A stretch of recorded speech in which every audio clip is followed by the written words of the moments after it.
เกิดเหตุการณ์บ่คาดคิดพี่น้องไฟไหม้เฮือนตอนไฟไหม้เฮือนในบ้านนี่แหละเฮ็ดได้บ้านนี่เอาบ่ทันแล้วเอาบ่ทันแล้วไม่น้ำตาได้เยอะเด้อมันบ่มีน้ำติมันแห้งปานนี่อ๋อโธ่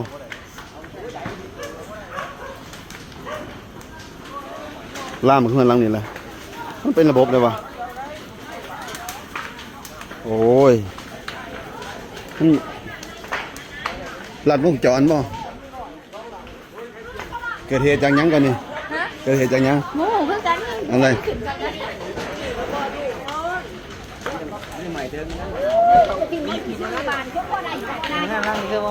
อะไรนี่คือรับเพื่อนเกิดเหตุจากหยังก่อนโอ้จักคือกันหากมาแต่แท่งโอ้สาเหตุยังไม่ทันหูเนาะสาเหตุเนาะพี่น้องเนาะมันล่ามโอ้ยล่ามถึงหลังนี่แหละล่ามถึงหลังนี่แหละปอโถเป็นระบบได้อีกโอ้ยบ่ยังบ้านพอมันล่ามไว้เถอะวะโอ้ยเอาคุณล่ามไว้เถอะวะมันห่างมากลูกว่านี่แห้งลูกออกน้ำเดี๋ยวบ่ทันปอโถล่ามไว้แห้งเถอะวะสร้างสันติบ่มีแนวสิแก้ไขนี่บ่ให้ได้นั่นนี่โอ้มันลัดวงจรบ่ย่านเนี่ยโอ้หักตายแล้วระวังเด้อใส่ไผ่ตกใส่อย่าไปลากออกเด้อจะไปเหยียบใส่ไผ่เด้อใช้น้ำนี่ใส่น้ำเอาบ่อยู่เด้อเอามาใส่น้ำนี่อีหลีใส่น้ำเอาบ่อยู่โอ้อยู่บ้านน้องคอนเด้อล่ามจักตรวจวงจรหรือว่าอีหยังแล้วบ่จักเลยโอ้ดูเพื่อนพ่อใหญ่คือบ่สีดน้ำใบนั่นเนาะ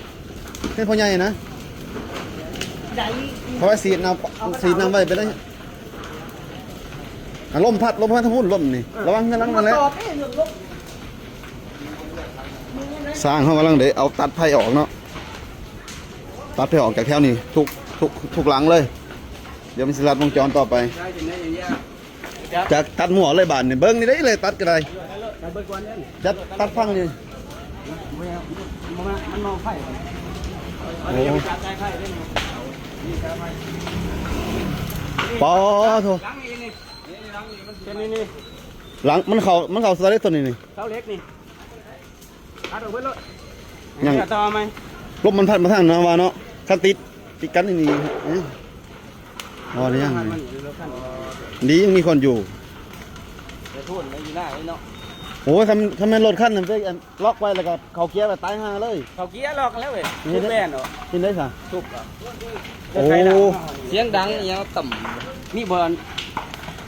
ดึงใช้ไผ่ทุบผ่านเลยมันดึงอยู่ได้สายไผ่นี่บอลนี่ยังพี่น้องมันพอยทุ่นอย่าใช้แป้มันตกบ่อย่าใช้แป้มันตกบ่มาให้ดึงตกขาดด้วยนะเด็กถ่ายด้วยกันด้วยเพื่อนพอยรวยบ่น่ะเพื่อนพูดกันใหม่ผมมีการสอดบ่การสอดเอาไปอยู่เนาะเพราะว่าแล้วจะบริการไหนมันใหม่กระดานมันใหม่ไปเลยดิโอ้ยอันตรายเลย